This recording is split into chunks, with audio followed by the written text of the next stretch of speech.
Vamos a pasar a presentar la mesa tercera, gestionar la transformación digital en las entidades locales, seguridad, acceso, usabilidad. Para ello vamos a contar con la intervención de María José Valla García, que es responsable del Departamento de Nuevas Tecnologías del Ayuntamiento de Cambrils, que nos va a hablar de cómo sufrir un ciberataque y no morir en el intento. Contaremos con Juan Carlos Díaz Belmonte, arquitecto principal de Soluciones de Oracle, que hablará de la seguridad del dato y la arquitectura en la nube, y Agustín Villar Iglesias, de la Subdirección General de Infraestructuras de Información del IECA, nos hablará de las infraestructuras de datos e inteligencia de gobiernos y casos de uso en el contexto de la digitalización de la Junta de Andalucía.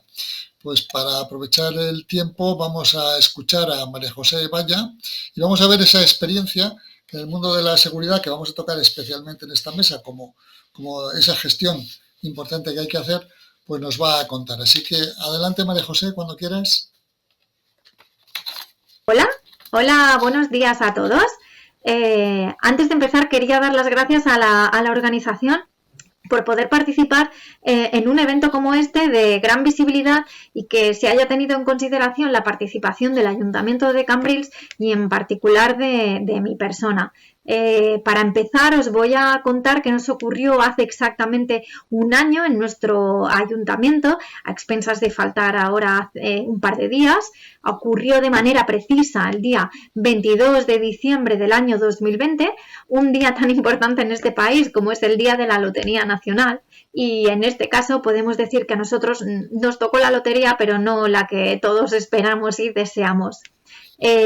Como todas las organizaciones, entidades público-privadas, estábamos trabajando en casa a causa de la pandemia que aún vivimos actualmente. En el mes de marzo del año 2020 fuimos capaces de poner a trabajar a distancia y en un tiempo récord a nuestra organización, un ente tradicional el cual hasta ese momento no había planteado ni de lejos la posibilidad de poder trabajar a distancia tal y como ya llevan haciéndolo desde hace mucho tiempo grandes corporaciones. Las circunstancias tan excepcionales nos indujeron a hacer lo posible, pero es evidente que no con todas las garantías de seguridad que la situación requería. En nuestro caso, sufrimos un ataque ransomware muy duro que dejó paralizado el ayuntamiento. Cabe destacar, por suerte, que no sufrimos ni robo ni pérdida de datos, tal y como sí que ha sucedido con otras organizaciones. De hecho, somos conocedores de los múltiples ataques ransomware que se están produciendo. El año 2020 fue un año especialmente duro y las informaciones respecto durante todo el 2021 también han sido continuadas. En el momento en el que se produce el ataque, en el momento en el que eres consciente de lo que ha sucedido, ese es un momento que es muy intenso, es muy duro, es muy angustiante. Lo determinante de la situación serán los datos, y de aquí la importancia de una buena estrategia de las copias de seguridad, porque tú al final puedes reconstruir una infraestructura de sistemas, de red de telecomunicaciones, pero si no tienes asegurada la copia de seguridad es cuando has de ceder directamente a la extorsión. En nuestro caso, después del primer trance, la forma de motivar, de incentivar, incluso me atrevería a decir de ilusionar a todo el equipo, fue tratar a lo acontecido como una oportunidad para mejorar y para fortificar a nuestra organización. Una vez acontecido un hecho como el vivido, es muy importante proteger al equipo de IT y sobre todo no culpabilizarlo, porque todos en nuestras organizaciones tenemos las herramientas de seguridad requeridas. Todos tenemos antivirus, todos tenemos un firewall y demás herramientas, pero no hay que olvidar que los ciberdelincuentes son ellos, que mueven grandes cantidades de dinero y que trabajan y son conocedores de las tecnologías más punteras y avanzadas. y que si la dinámica de la administración en cuanto a la inversión en tecnología sigue siendo la actual, nunca vamos a estar en disposición de plantarles cara. La pregunta no es si mi organización va a sufrir o no un ciberataque, la pregunta es cuándo. Y lo que vamos a intentar es que esta afecte lo menos posible a nuestra organización, pero asumamos que que va a ocurrir, y la clave es cómo de preparados vamos a estar. Como decía anteriormente, es básico tener una buena estrategia de copias de seguridad. Conocemos el esquema 3+2+1. Siempre se deben realizar y mantener 3 copias de seguridad de los datos a respaldar. Se deben utilizar al menos 2 soportes distintos para realizar estas copias, y uno de ellos tiene que estar siempre fuera de la organización. En nuestro caso, nosotros optamos por externalizarlo a la nube. Paralelamente, debemos exigir a nuestros proveedores o socios tecnológicos que cumplan con todos los requisitos en materia de ciberseguridad. Tenemos el deber de redactar mejor nuestras licitaciones. Por ejemplo, todos nuestros programas y aplicativos deberían disponer de un doble factor de autenticación. Asimismo, no somos nosotros los que debemos facilitar a nuestros proveedores la ejecución de sus programas, sino más bien al contrario. En numerosas ocasiones tenemos implantadas soluciones en nuestras organizaciones que por su complejidad resultaría muy costoso cualquier cambio sobre ellas. No cumplen técnicamente con las medidas de seguridad y renunciamos a ellos, conocedores de los peligros que conlleva, con ejemplos tan claros como darles permisos de administrador sobre nuestros servidores para que puedan ejecutar correctamente sus programas. Casos también como que solo funcionen con navegadores obsoletos con grandes brechas de seguridad. Y quiero incidir en este caso en particular que esto no solo ocurre con nuestros proveedores tecnológicos, también sucede con organizaciones supramunicipales o dependientes jerárquicamente. Nosotros tenemos, por ejemplo, un aplicativo de multas de una entidad supramunicipal que solo funciona con Internet Explorer, con una versión muy antigua y muy concreta, y con una versión de Java totalmente obsoleta. O otro portal con el que debemos también interactuar diariamente, que lo mismo, solo funciona con una versión de Internet Explorer obsoleta y concreta, y que ni siquiera funciona con Edge, que sería su evolutivo natural.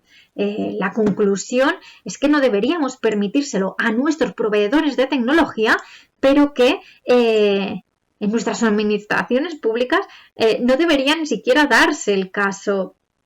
Por otra parte, y no menos importante, la concienciación de nuestros usuarios, de nuestros trabajadores, muy desconocedores de todo lo referente en materia relacionada con la ciberseguridad. Nosotros hicimos una prueba en la cual simulamos un ataque de phishing posterior a haber sufrido un ciberataque, momento en el cual se presupone que la conciencia de nuestra organización es máxima, y un tanto por ciento muy elevado de nuestros usuarios nos cedieron sus usuarios y sus contraseñas en un periodo no más grande de 3 meses vista, en el que sufrimos ese ciberataque. Y este dato no lo doy para atacar a mis compañeros, sino al contrario, es un espejismo de lo que sucede en nuestras administraciones. No se trata de culpabilizar a nuestros trabajadores. Volvamos, no olvidemos que los ciberdelincuentes son ellos, y que sus ataques, en este caso un ataque de phishing, son cada vez más sofisticados, y que todos somos susceptibles de poder caer en la trampa. Quiero destacar que nosotros a partir de ese momento empezamos una campaña de sensibilización, enviando correos periódicos, proporcionando informaciones, ejecutamos una campaña de formación, de sensibilización en materia de ciberseguridad, y he de decir que la gente está muy agradecida de poder recibir todo este tipo de formación, y que son los primeros interesados en aprender de la materia, ya que lo que sucede en su organización puede trasladarse también directamente a su ámbito privado, y de ahí la importancia de engancharlos y de llevarlos a nuestro terreno. Para finalizar mi intervención, me gustaría acabar haciendo un reclamo a las organizaciones en cuanto a las inversiones en tecnología. No son un gasto, son una inversión de presente y de futuro. Necesitamos revolucionar nuestras organizaciones, ponerlas al día. Debemos gestionar la seguridad de nuestras administraciones, y eso conlleva un gasto muy importante, pero también indispensable. No podemos ahorrar en tecnología, no en este momento, tanto a nivel de infraestructura como de recursos humanos. Necesitamos incorporar herramientas predictivas de análisis de comportamientos que sean capaces de mitigar ataques de fuerza bruta. Necesitamos incorporar perfiles tecnológicos estratégicos, reforzar nuestras plantillas. No podemos gestionar el día a día de nuestras organizaciones, gestionar la seguridad de nuestra administración, implantar el teletrabajo de forma segura. E insisto en este punto, que no es lo mismo que simplemente poner a trabajar a alguien desde casa. A nosotros el ciberataque nos interrumpió el teletrabajo y decidimos todo el equipo unánimemente no volver a salir a internet hasta casi después de un año, hasta este momento, hasta no asegurarnos que podíamos llevarlo a cabo de una forma más segura, ya que cabe destacar que no estamos exentos de volver a sufrir un ataque. Necesitamos medios, y lo que no puede ocurrir en ningún caso es que estos medios, estos recursos, lleguen cuando has sufrido el daño, como sucede en la gran mayoría de los casos en los que se sienten amparados por un decreto de emergencia. Debemos avanzarnos, protegernos y ser capaces de afrontar el futuro de la seguridad de todos, trabajadores y ciudadanos. Y creo que llegados a este momento, que ya he consumido el tiempo destinado a mi intervención, que en cualquier caso quedo abierta a cualquier tipo de duda, aclaración o intercambio de impresiones, ahora o a posteriori, que pueda surgir a cualquier persona que esté visualizando el evento. Y que muchas gracias, y espero haber sido capaz de haber trasladado mi pequeña visión de lo acontecido, y que pueda servir a alguien de experiencia previa para una mayor protección. Un saludo a todos y muchas gracias.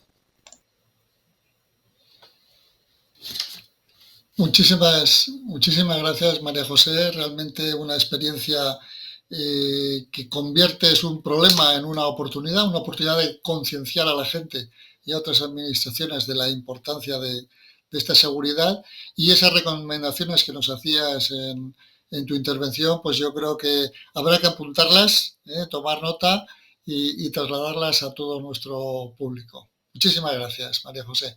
Y vamos con la intervención de Juan Carlos Díaz del Monte, que es arquitecto principal de soluciones de Oracle, y nos va a hablar también de seguridad, de la seguridad del dato y de la arquitectura en la nube. Adelante. Pues muchísimas gracias. La verdad es que después de esta apasionada intervención de María José sobre la seguridad, pues me lo ha dejado muy fácil. Yo también soy un convencido, como no podría ser de otra manera.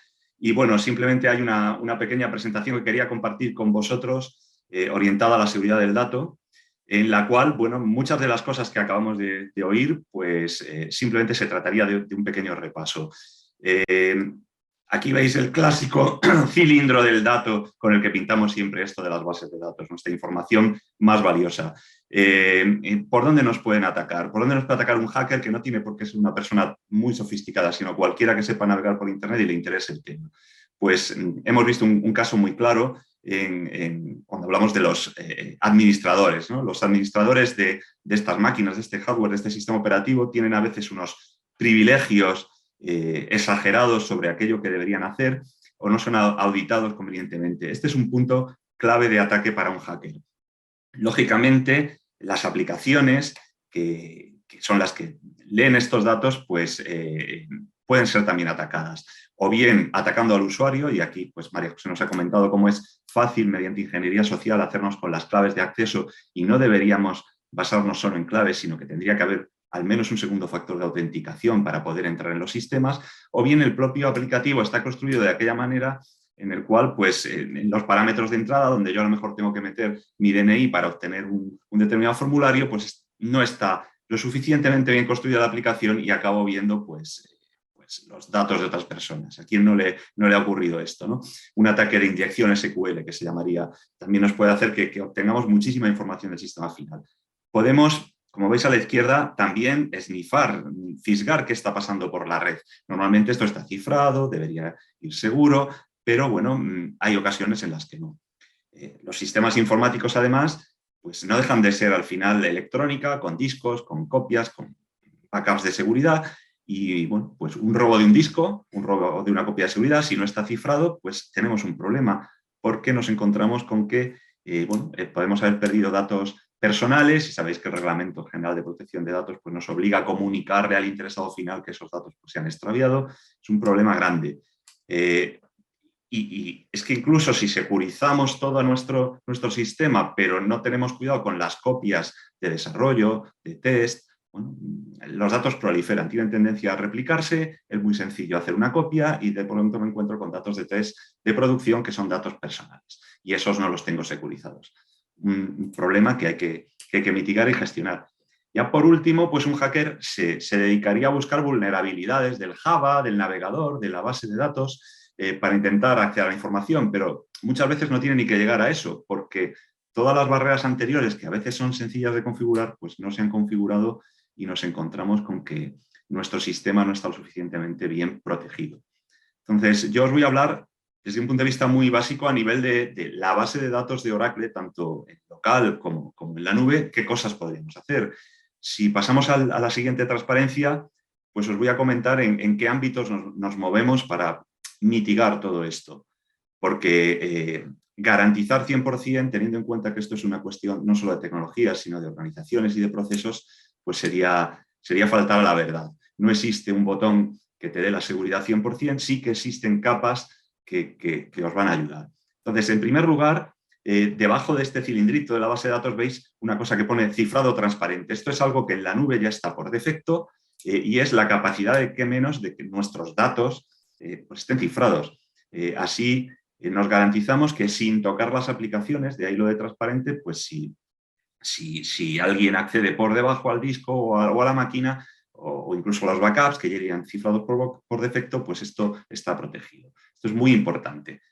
Aparece aquí un componente, no me voy a centrar en los nombres, que se llama Database Vault. Esto es la idea es separar el perfil de los administradores de los datos del perfil de los auditores de seguridad que van a poder establecer reglas de modo que un administrador no se pueda saltar el acceso. Aunque yo sea el administrador de los datos, si yo intento ver algo que no debería, no me va a dejar y además va a saltar una alarma, ¿no? Los temas de auditoría son fundamentales también con los nuevos reglamentos. Activar mecanismos para que si yo accedo a algo que no debo, eso se trace, se recolecte e incluso se pueda explotar. Ahí veis a la izquierda un sistema que se llama Audit Vault. La idea es recoger las auditorías que nos interesan de quién accede aquí en un sistema sensible y poder disparar alertas, disparar informes y garantizar sobre todo que esa auditoría no la toca a nadie, porque si no, de poco nos serviría, ¿no? Podemos establecer mecanismos de firewalls, lo que sería, bueno, pues cortafuegos especializados en el lenguaje de las bases de datos para que no nos lleguen estos ataques de inyección SQL. En fin, muchísimas cosas, ¿no? Incluso la seguridad orientada al dato, es decir, que según el perfil de la persona que se conecta, veamos o no unos determinados registros o los veamos censurados al vuelo o anonimizados al vuelo. Esto es tecnología que en muchos casos existe en la base de datos desde hace muchos años y quizá no se le ha dado la importancia que debía, pues porque hasta ahora nos centrábamos más en la seguridad perimetral y menos en la protección del dato, que como digo, pues al ser un activo tan importante, ahora mismo es fundamental. Entonces, hay mecanismos no solo de prevención y detección, también de evaluación, veis, evaluación de descubrimiento de datos sensibles, ayudas para descubrir dónde puede haber unos datos que deberíamos proteger, porque tiene, no sé, el aspecto de un DNI o de una tarjeta de crédito, todo este tipo de cosas mediante estructuras son ayudas técnicas que nos facilitan la vida en este sentido. Entonces, si pasamos a la siguiente transparencia, vamos a ver que existe estas variantes las podemos realizar tanto en nuestras instalaciones locales como en la nube, como en un mundo híbrido, digamos. ¿Qué es lo que pasaría en la nube? Bueno, pues existe ese mito de que la nube, pues a ver, es la máquina de otro, mis datos van a estar menos seguros. La realidad es que aquellos fallos de seguridad que se dan en el entorno del cloud se deben pues mayormente a la responsabilidad del usuario de ese cloud. Es decir, los proveedores de infraestructura en la nube o de plataforma o de servicios tenemos unos mecanismos de seguridad extraordinarios, pero al final hay una responsabilidad que queda en manos del cliente o de la corporación. Si alguien sube un documento no cifrado en un almacenamiento de objetos y le da acceso público, pues es normal que ese documento al final, cualquier tipo de mecanismo que está ahí explorando la web continuamente, lo encuentre y se lo quede. Entonces, las estadísticas demuestran que la mayor parte de las incidencias de seguridad en la nube pues son brechas debidas a fallos de configuración, los mecanismos habilitadores de seguridad que el proveedor te ha dado, tú no los has utilizado bien. Y ahí también, de nuestra parte, lo que podemos hacer es mecanismos de control y auditoría para que no te deje ni tan siquiera esa plataforma hacer las cosas mal. Eso puede ser una ayuda, ¿no? Pero al final la responsabilidad es tuya. Ha habido fallos en cuanto a la gestión de identidades y los accesos. Un caso típico es ese, el tener pues, password débiles, falta de segundos factores de autenticación, poco protegidas las cuentas de los usuarios, cuentas internas a lo mejor de aplicaciones pues, que tienen bastantes privilegios poco protegidas. Todo esto podría ocurrir.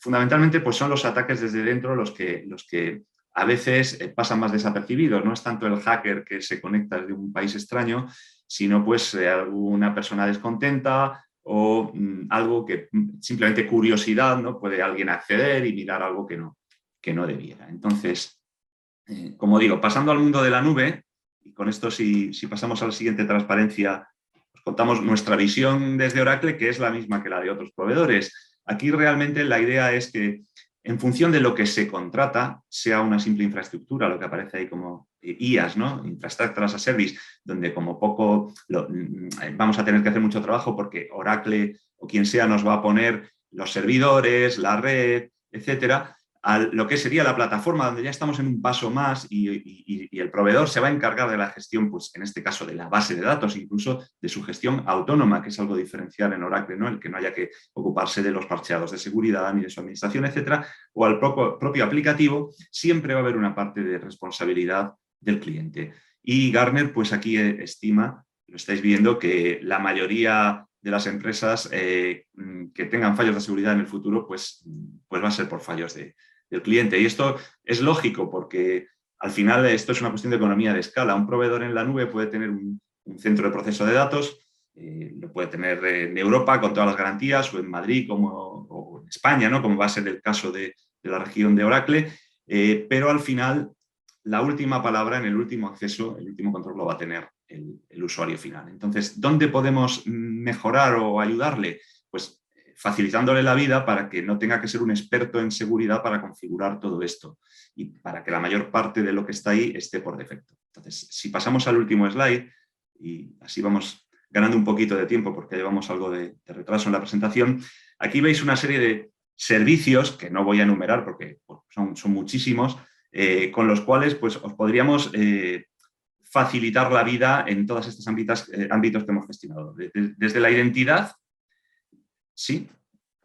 Desde la identidad en el cual pues, vamos a poder integrarnos con nuestros directorios locales, nuestros directorios activos, para tener nuestros usuarios, sus roles, sus permisos completamente bien configurados, con procesos de autenticación y de autorización bien definidos, basados en roles, a los propios datos, en los cuales pues, la base de datos, como digo, puede ser una base de datos totalmente autónoma y autogestionada, con herramientas como DataSafe que van a poder gestionar el enmascaramiento de los datos en entornos de test de forma automática, por supuesto el cifrado, la auditoría, todo esto de forma segura. Lo que son las máquinas en las que corren nuestros sistemas, podemos tener Linux también totalmente autogestionados y mecanismos de certificación y de control, incluso local, de todos estos certificados de cifrado para que, aunque mi servicio esté en la nube, yo controle el cifrado desde mi máquina local. En el entorno de la red también es diferenciar, en el caso de Oracle, el haber separado por completo la virtualización de lo que son las máquinas de la virtualización de la red. Damos una garantía de aislamiento total de lo que serían los servicios que corren en una nube de Oracle. Podemos garantizar que ningún otro, digamos, servicio de Oracle que corra por parte de otro cliente vaya a poder acceder a mis máquinas. La parte de monitorización, fundamental tener elementos proactivos. Hemos hablado de la proactividad del ayuntamiento, nosotros también queremos ser proactivos en el sentido de que si detectamos comportamientos inadecuados, en ese sentido pues hay un producto que se llama CloudGuard que hace esto, ¿no? Evalúa mediante estrategias de precisamente de inteligencia artificial si algo es extraño y puede desencadenar acciones que lo prevengan y que bueno, pues una persona que esté accediendo y su comportamiento sea muy raro, incluso que pierda el control o pierda el acceso, tenga que resetear su usuario, en fin, todo este tipo de cosas. Tenemos zonas de la nube totalmente seguras donde garantizamos que todo lo que despleguemos ahí tiene que cumplir con unos estándares mínimos de seguridad. Y todo esto, pues claro, lleva por detrás también unos procesos de certificación para cumplir pues, con el Esquema Nacional de Seguridad y todo este tipo de cosas. En el último extremo tendríamos lo que sería los elementos de prevención de ataques de denegación de servicio, lo que serían todo el tema de firewall web. Entonces, es toda una panoplia de tecnologías que al final lo que nos dejan es pues más tranquilos sabiendo que si nuestra información está en la nube, pues es como si yo tengo el dinero en un banco de alta seguridad, siempre va a estar mejor que debajo del colchón de mi cama, ¿no? Por mucho que yo, bueno, pues intente hacerlo bien. Y bueno, pues con esto yo concluiría por ganar algo de tiempo. Si hay alguna pregunta, pues encantado de resolverla y de pues, hablar con cualquiera de vosotros y profundizar en estos temas cuando tengáis ocasión o interés. Muchísimas gracias. Sí, sí, muchísimas gracias, Juan Carlos. Muy interesante ver que desde los proveedores de servicio que dais, pues podéis facilitar mucho esa seguridad a todas las instituciones. Yo quería recordar que hace 5 años hicimos una jornada sobre el cloud en las administraciones públicas y nos costó mucho trabajo encontrar administraciones que ya estuvieran utilizando el cloud para contar sus experiencias. Así que esto ha cambiado muy rápidamente y va a seguir cambiando, y con lo que nos has contado, pues yo creo que queda más claro que es una opción que está ahí y que, bueno, y que tiene buenos proveedores que pueden dar ese gran servicio y garantizar esa seguridad para evitar lo que nos contaba María José antes, ¿no? Oye, muchísimas gracias y pasamos a la siguiente intervención por parte de Agustín Villar Iglesias. Agustín. Hola. Hola, muy buenas. ¿Qué tal? ¿Se me Muy escucha buenos bien, verdad? días. ¿Alto y claro? Sí, pues mira, Agustín, subdirector del área de infraestructuras e información del IECA, nos va a hablar de infraestructuras de datos, inteligencia de gobierno y casos de uso en el contexto de la legislación de la Junta de Andalucía. Esto es para que veamos también otra dimensión diferente desde el mundo local, pero que también nos puede aportar formas de ver toda esta problemática que yo creo que es de interés y además nos aporta esa participación de Andalucía que tiene presencia en esta jornada. Adelante, Agustín, cuando quieras. Muy bien, muchas gracias, Miguel, y gracias también a mis compañeros de mesa, a María José y a Juan Carlos, y a los organizadores por la oportunidad de poder estar participando en esta jornada. Y un saludo desde Sevilla, que nunca, con esto de las videoconferencias, nunca decimos muchas veces dónde estamos. Bueno, la representante de Cambrils, evidentemente sabemos dónde estamos, ¿no? Pero el de la Junta de Andalucía podría estar en cualquier sitio. Voy a ir muy rápido porque fui un poco desesperado. Creo que cuanto más dinero ganemos, cuanto más tiempo ganemos será mejor. Y bueno, rápidamente trasladar un poco que efectivamente estamos en una jornada sobre transformación digital de las administraciones públicas. Y para mí, que soy del negocio de los datos, somos además un organismo singular porque somos a la vez oficina estadística y agencia cartográfica, una cosa muy singular en nuestro contexto. Estamos volviendo como a los orígenes de tanto del Instituto Nacional de Estadística y del IGN, ¿no?, que tuvieron un origen común allá a mediados del siglo XIX. Somos, como digo, Oficina de Estadística y Agencia Cartográfica. Estamos en una jornada sobre transformación digital de las administraciones locales y, en mi opinión, en esto los datos juegan un papel crucial. Para mí es la clave, el más importante. Dirá, está feo que yo lo diga, ¿no? Pero es así, ¿no? En el sentido de que, bueno, la transformación tecnológica de cualquier administración no es nada sin los datos. Estaríamos hablando de la nada si hay tecnología y hay transformación digital, pero no hay datos adecuados. Entonces, la experiencia que hemos tenido de la comunidad autónoma, si me pasa la siguiente transparencia, venimos desde hace muchos años en el actual plan en vigor, finalizó el año pasado, el 2013-2020, nos hemos dedicado al desarrollo y consolidación de lo que conocemos como infraestructuras de datos, ¿no?, en una serie de ámbitos prioritarios referidos a la población, a las empresas, a los edificios, a las direcciones postales, a los equipamientos públicos, al territorio y a los ecosistemas.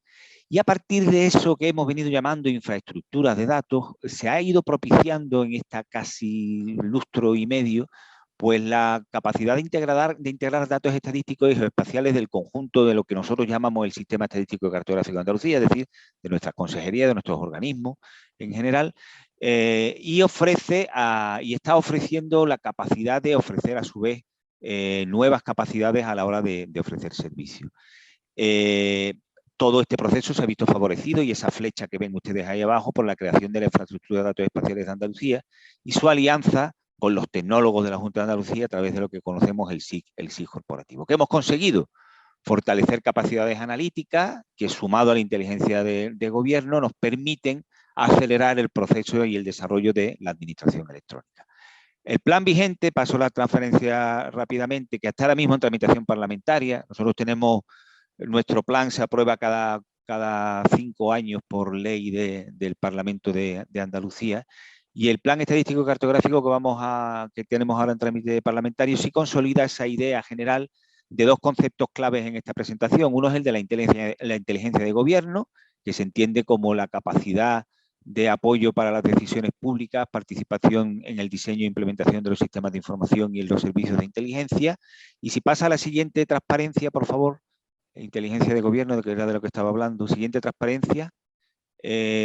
Y la siguiente, el plan habla propiamente de lo que son las infraestructuras interoperables de datos integrados para fines analíticos. Es uno de los grandes objetivos del plan, que lo que pretende es que como condición previa a las herramientas de inteligencia de gobierno existe el desarrollo de otro de los aspectos importantes del plan, que son estas infraestructuras de datos, con las que se pretende incorporar en infraestructuras de datos homogéneas entre sí datos, metadatos, activos semánticos, tratamientos, herramientas, servicios comunes, siempre con la premisa de que sean interoperables y que garanticen el intercambio de información sin la necesaria intermediación de operadores humanos.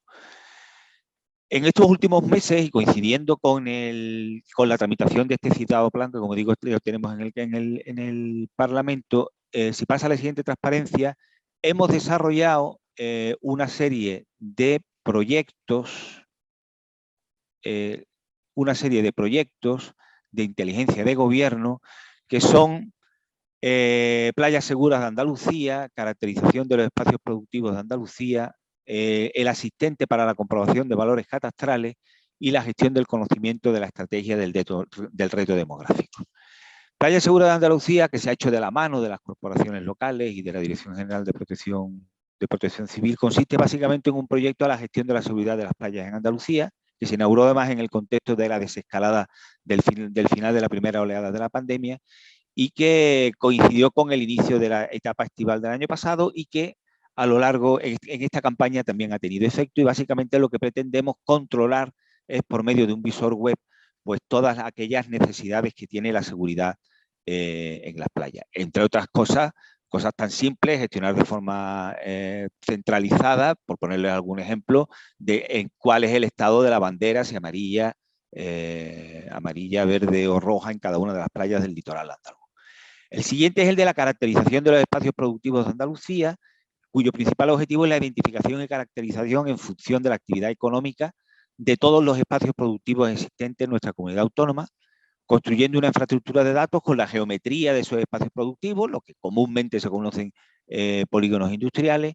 En la fase beta en la que estamos, espacios mayores de 8 hectáreas, y se identifican dentro de ellas todas las empresas del directorio de establecimientos con actividad económica y los caracterizamos desde el punto de vista catastral, de su uso, intentando incluso identificar clústeres de actividades principales en esos sitios. Es una herramienta fundamentalmente de promoción industrial y que ha sido posible también gracias a la integración de distintas infraestructuras, el directorio de actividades, el catastro, etc.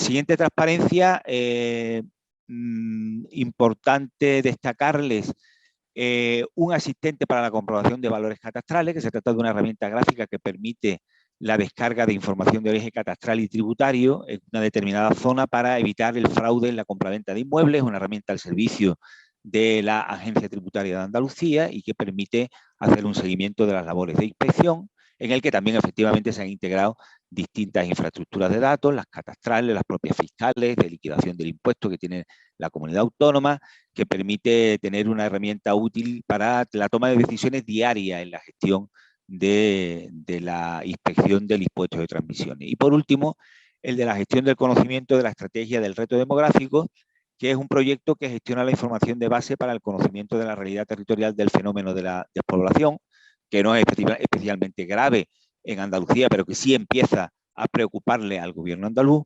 Y uno de los objetivos de esta herramienta es ayudar a realizar el diagnóstico sobre el proceso de despoblación en las áreas rurales. Yo no voy a entrar en un análisis detallado de cada una de estas herramientas. Si pasa a la siguiente transparencia, por favor, un análisis funcional, sino me interesa un poco destacar cuáles han sido los puntos fuertes de este trabajo que hemos hecho con el desarrollo de las herramientas de inteligencia de gobierno. En lo que se refiere fundamentalmente a lo que son en sí estas herramientas de inteligencia de gobierno, hay que destacar en primer lugar que, si pasa a la siguiente transparencia, por favor, bueno, hay una capa que podemos decir en el que hemos analizado el contexto administrativo, nos interesa, nos resulta muy importante destacar la importancia del cambio de mentalidad que el Instituto de Estadística y Cartografía de Andalucía como agencia cartográfica y oficina estadística está evolucionando desde una posición de meros productores de información estadística y cartográfica a intentar poner el valor y poner su contribución en el mundo de los datos a la construcción de este tipo de herramientas.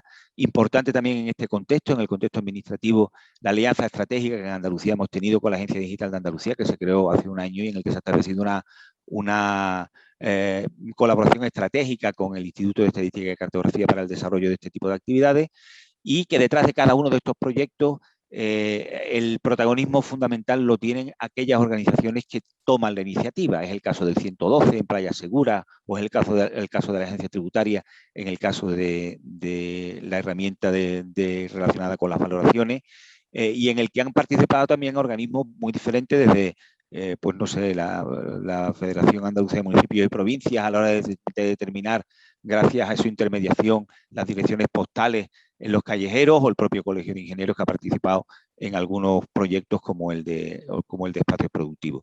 Después, respecto de los servicios y de las herramientas y de la información, es muy importante la apuesta que en la Junta de Andalucía hacemos por las herramientas de código abierto. En un ecosistema que cada vez es más complicado y más amplio de herramientas de inteligencia de gobierno, solo es sostenible ese ecosistema si apostamos por este tipo de herramientas que permiten un mantenimiento sostenido a lo largo de los años. En este sentido hay que destacar que en el desarrollo de estas herramientas ha sido muy importante la colaboración de la agencia digital, particularmente en una que conocemos, SIC Corporativo, que incluso se ha exportado con éxito. El Instituto Geográfico Nacional la utiliza también como visor cartográfico en las herramientas de visualización de información geográfica. Y importante también destacar En lo que se refiere ya a la capa de infraestructuras, en ese segundo bloque que ven por ahí abajo, la importancia que ha tenido en este tiempo que haya nodos interoperables de infraestructuras de datos ya constituidos, como es el caso de la infraestructura de datos espaciales de Andalucía o el propio callejero digital de Andalucía, sobre el que después se han montado estas herramientas de inteligencia de gobierno. Muy importante también todos los procesos de normalización que se han seguido a la hora, tanto en la construcción de infraestructuras de datos como en la inteligencia de gobierno que hay montada por encima, y en sí las infraestructuras de datos, vamos a llamarle temáticas más vinculadas al proyecto, el caso del catálogo de playas, en el sentido de que si las infraestructuras no están creadas con ese contenido temático, necesariamente un proyecto de esta naturaleza necesita crearlas. Hay infraestructuras muy consolidadas, como puede ser el caso de la base de datos longitudinal de población de Andalucía, que alimenta muchas de estas infraestructuras y las capas de inteligencia de gobierno, y otras que ha habido que crearlas expresamente, como ha sido el caso de las playas de Andalucía. Si pasa a la siguiente transparencia, por favor. Y ya prácticamente terminando, quizás establecer una serie de conclusiones. Voy a ir ya a la final, porque me parece que me estoy comiendo el tiempo. Una serie de conclusiones en la slide número 11, si es tan amable, en el que destaco, después de estos 2 años trabajando en el desarrollo de estas herramientas de inteligencia de gobierno, insistir en esa idea que decía antes del nuevo rol de las agencias cartográficas y oficinas de estadística, en el que ya tenemos que dejar de ser meros productores de información. Muy importante en el desarrollo de estas actividades la necesidad de difuminar las fronteras en los proyectos TIC que consumen de forma masiva grandes volúmenes de datos. Siempre he defendido la necesidad de que analistas de datos, la gente que está en el data science o en el geoscience, se mezclen con los que son puramente TIC y formen equipos pluridisciplinares que permitan generar mucho valor añadido en los proyectos. Muy importante, aunque se hayan dado algunos pasos, la necesidad de seguir avanzando en materia de interoperabilidad en las administraciones públicas. Tenemos que seguir apostando por la idea de que nuestras informaciones tienen que estar dispuestas siempre como servicio. Nuestra apuesta por el código abierto y por las infraestructuras de datos como garantía de sostenibilidad de estos proyectos en el tiempo. Y en nuestro caso, que tenemos el doble papel de agencia cartográfica y oficina estadística, la importancia que las infraestructuras de datos espaciales, impulsadas en el contexto europeo por la directiva ISPIRE y en España por la LISIGE, por la Ley de las Infraestructuras de Datos Espaciales de España, la importancia que estas infraestructuras de datos espaciales han tenido en la capacidad de transformación de las administraciones públicas a través de proyectos que ponen a disposición de la ciudadanía grandes volúmenes de datos. Y bueno, con esto termino. Ha sido un poco apresurada pero en el final, pero creo que los organizadores necesitaban que fuéramos breves. Muchas gracias. Muchísimas gracias, Agustín. La verdad es que ha sido, bueno, yo creo que muy interesante, breve, pero muy aprovechado porque nos ha permitido visualizar una institución como la vuestra, las posibilidades que tiene de ofrecernos servicios, la cantidad de interrelaciones que existen que a veces desconocemos, y yo creo que las entidades locales tienen que ser conscientes de que este tipo de instituciones está al servicio de ellas y que puede ofrecer a lo mejor mucho más de lo que la gente de cada administración pues puede pensar o tener en cuenta, ¿no? Así que muchísimas gracias, Agustín. Ha sido extraordinario. Agradecer tanto a Agustín como a María José, como a Juan Carlos su intervención, y aprovechando para ajustar un poquito los tiempos, si os parece, pasamos a la siguiente ponencia de la jornada antes de la clausura. Muchísimas gracias.